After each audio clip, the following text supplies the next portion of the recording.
राधे मित्रों, किशोरी क्रिएशन से मैं सपना शर्मा आप सभी का हार्दिक स्वागत करती हूँ। आज की वीडियो में आपके लिए मैं बैसाख मास के चौथ की कथा लेकर आई हूँ। बैसाख मास के चौथ को बड़ी चौथ कहा जाता है। बैसाख मास में आने वाली चौथ पर गणेश जी को चूरमे का लड्डू का भोग लगाया जाता है। यह साल की बड़ी चौथ होती है। जो लोग साल की 4 बड़ी चौथ करते हैं, उन 4 बड़ी चौथ में से एक ये चौथ बड़ी होती है। इस चौथ में गणेश जी को चूरमे के लड्डू का भोग लगाया जाता है। इसके बाद में भादों के मास की चौथ आती है। भादों के मास की चौथ में पुआ पकौड़ी का भोग लगाया जाता है। तीसरी बड़ी चौथ जो है कार्तिक के महीने में आती है, जिसे करवा चौथ कहा जाता है। उसमें जो है खाजे का, मीठी पूड़ियों का भोग लगाया जाता है। चौथी बड़ी चौथ जो है माह के महीने में आती है, जिसे तिल चौथ या सकट चौथ के नाम से भी जाना जाता है, जिस पर जो है तिलकुटे का भोग लगाया जाता है। तो दोस्तों, आइए सुनते हैं बैसाख मास के चौथ की कथा। एक गांव में देवरानी और जेठानी रहती थी। जेठानी के यहाँ बहुत धन था, देवरानी बहुत गरीब थी। वह देवरानी जेठानी के घर रोज झाड़ू पोछा करने, बर्तन मांजने, गाय का गोबर वगैरह उठाने के लिए जाती थी और रोज बदले में जेठानी उसे मजदूरी के कुछ पैसे दे देती थी। उस देवरानी का पति भी रोज मजदूरी करके कमा कर लाता था। जेठानी देवरानी को अपमानित करने के मौके ढूंढा करती थी। जेठानी देवरानी को अक्सर नीचा दिखाया करती थी, इस पर खूब चिल्लाती थी, उसे बहुत काम करवाती थी। दोनों पति पत्नी जो है मिलकर अपने घर का खर्च चलाते थे। उस जेठानी के बच्चे भी जो है देवरानी के साथ अच्छा व्यवहार नहीं करते थे। वे भी उससे नौकरों के समान ही व्यवहार करते थे। इस तरीके से उनके दिन गुजरते जा रहे थे। एक दिन देवरानी मजदूरी करके काम जेठानी के काम करके अपने घर जा रही थी, क्योंकि बाहर उसे गांव की कुछ स्त्रियां मिली जो किसी व्रत की बात कर रही थी। तो वह उनसे पूछने लगी कि आज आप सब यहाँ क्या कर रही हैं, आप यहाँ क्यों एकत्रित रहे, आप यहाँ क्या कर रही हैं, किस व्रत के बारे में बात कर रही हैं। तो वो सब बताती है कि कल बैसाख की बड़ी चौथ है, हम बैसाख की चौथ का व्रत करते हैं, तो हम उसी के बारे में बात कर रहे हैं। तो देवरानी ने उनसे पूछा कि इससे क्या होता है तथा ये कैसे किया जाता है। तो सब महिलाओं ने बताया कि चौथ माता और गणेश जी का व्रत करने से, उनकी आराधना करने से चौथ गणेश जी सभी दुख दूर करते हैं।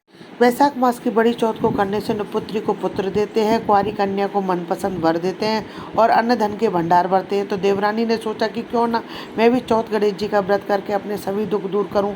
अब उसने उन सबसे पूजा विधि पूछी। तो उन महिलाओं ने बताया कि चौथ के दिन सवेरे स्नान आदि करके चौथ व्रत का संकल्प ले, पूरे दिन कुछ नहीं खावे, शाम को सवा पाव या सवा किलो या सवा मन अपनी श्रद्धा भक्ति के अनुसार चूरमे बनाते हैं और चौथ गणेश जी आते हैं तब उन्हें जमा कर फिर सब घर के सदस्य जो है प्रसाद लेते हैं। तब तक घर का कोई भी सदस्य जो है खाना नहीं खाता है। देवरानी उस दिन रात को घर जाकर सबको खाना बनाकर खिलाती है और मन ही मन में पक्का संकल्प करके सोचती है कि कल मैं भी चौथ माता का व्रत करूंगी। अगले दिन सवेरे वह उठकर नहा धोकर चौथ माता के व्रत की तैयारी में लग जाती है। आज वह अपनी जेठानी के यहाँ काम करने भी नहीं जाती है। अब वह चौथ की तैयारी में लग जाती है तो वह जेठानी के यहाँ नहीं पहुँचती है। तो जेठानी के यहाँ नहीं पहुँचती है तो जेठानी के बच्चे अपनी देवरानी के यहाँ पता लगाने को भेजती है। जेठानी जो है कि आज देवरानी क्यों नहीं है, जाओ देख कर आओ, काकी जी को बुला कर लाओ, आज वह काम करने क्यों नहीं आई है, पता लगा कर आओ। वे अपने बच्चों को भेजती है। अब बच्चे जो है देवरानी के घर यहाँ वहाँ जाते हैं और अपनी काकी से कहते हैं, काकी आज आप काम करने क्यों नहीं आएंगे। तो वे कहते हैं कि आज मेरा चौथ का व्रत है, इसलिए आज मैं नहीं आऊँगी। और यह कहकर चौथ गणेश जी की पूजा की तैयारी करने में लग जाती है। देवरानी बाजार जा कर के जो है बाजार से आटा, घी और गुड़ लेकर आती है और चूरमा बनाने की तैयारी करती है। उसने अपने बच्चों को भी कुछ भी नहीं खिलाया। शाम को उसका पति भी थका मांदा आया था, आज उसे कोई काम नहीं मिला तो उसको भी मजदूरी नहीं मिली थी। अब शाम पड़ते पड़ते सब परेशान हो जाते हैं और सब शोर मचाना और रोना चिल्लाना शुरू कर देते हैं, परंतु वह उन्हें खाने को कुछ भी नहीं देती है। तो उसका पति जो है थका मादा घर आता है और बच्चों को रोते बिलखते देखकर भूख से, तो उसके पति गुस्से में आकर अपनी पत्नी को पीट देता है, परंतु वह फिर भी चौथ गणेश जी का ध्यान करती है और अपने पति व बच्चों से कहती है कि चौथ गणेश जी के भोग लगने के बाद ही मैं तुम्हें खाना दूंगी। उसका पति गुस्सा होकर सो जाता है। अब बच्चे जो है माँ के साथ चौथ गणेश जी का इंतजार करने लगते हैं कि चौथ गणेश जी आए तो उन्हें भोग लगाए ताकि बच्चों को भी खाना मिले। अब इंतजार करते करते जो है बहुत रात बीत जाती है, परंतु चौथ गणेश जी नहीं आते हैं। 12 बजे तक नहीं आते। अब उधर चौथ गणेश जी सोचते हैं कि आज हमने पहली बार इसने हमारा व्रत किया और हम यदि इसके घर नहीं गए तो ये खुद ना तो खुद खाना खाएगी, ना ही ये बच्चों को खाना खिलाएगी। कि हमें अब तो इसका पाप लगे। तो चौथ गणेश जी उसके घर जाते हैं और दरवाजे पर बेटी मिलती है। वे उन्हें दरवाज़ा खोल करके कि चौथ गणेश जी आएंगे, भोग लगाएंगे। चौथ गणेश जी उससे कहते हैं कि ले हम आ गए। उन्हें अंदर आदर से अंदर बैठाती है और उनको भोग लगाती है और उन्हें चूरमा परोसती है। अब वे चौथ माता और गणेश जी को जो है भरपेट खाना खिलाती है। चौथ माता और गणेश जी जो है उससे कहते हैं कि जाओ रसोई में जाकर देख कर आओ सामान कितना बचा है। जैसे ही वह रसोई में जाती है तो रसोई पूरी भरी हुई मिलती है। उसके पूरे घर में अन्न धन के ढेर लग जाते हैं। उधर चौथ गणेश जी अंतर्ध्यान हो जाते हैं। अब दूसरे दिन देवरानी उठकर घर में देखती है तो जगह जगह घर में अन्न के ढेर लगे हुए हैं, रुपये पैसों के ढेर लगे हुए हैं।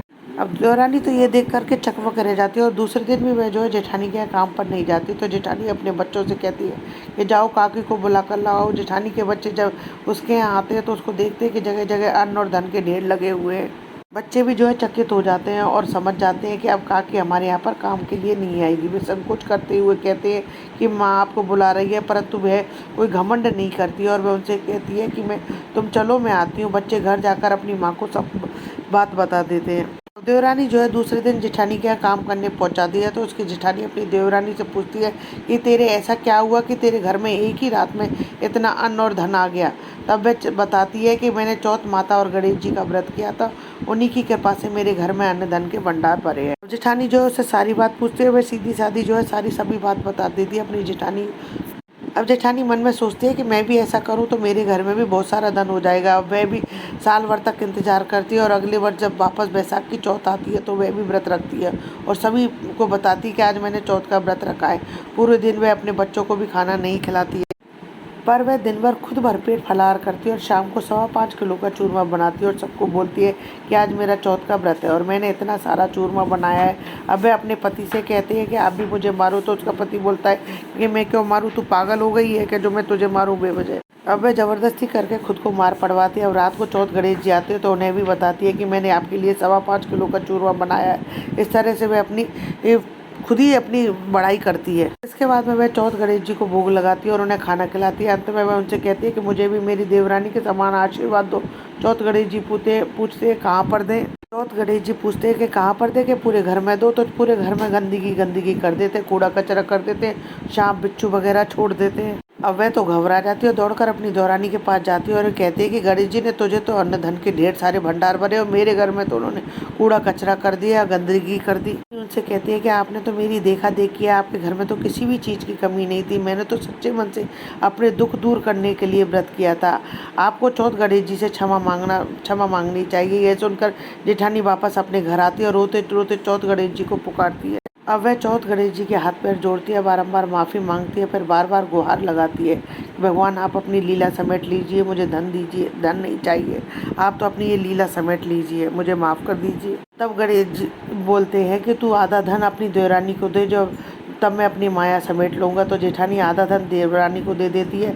तब गणेश भगवान जो है अपनी माया समेट लेते हैं। गणेश जी महाराज देवरानी के टूटे जैसे भंडार भरे वैसे सबके भरना, सबको टूटना और उस जेठानी को टूटे वैसे किसी को मत टूटना। कथा सुनने वाले को, कहने वाले को, सभी की मनोकामना पूर्ण करना।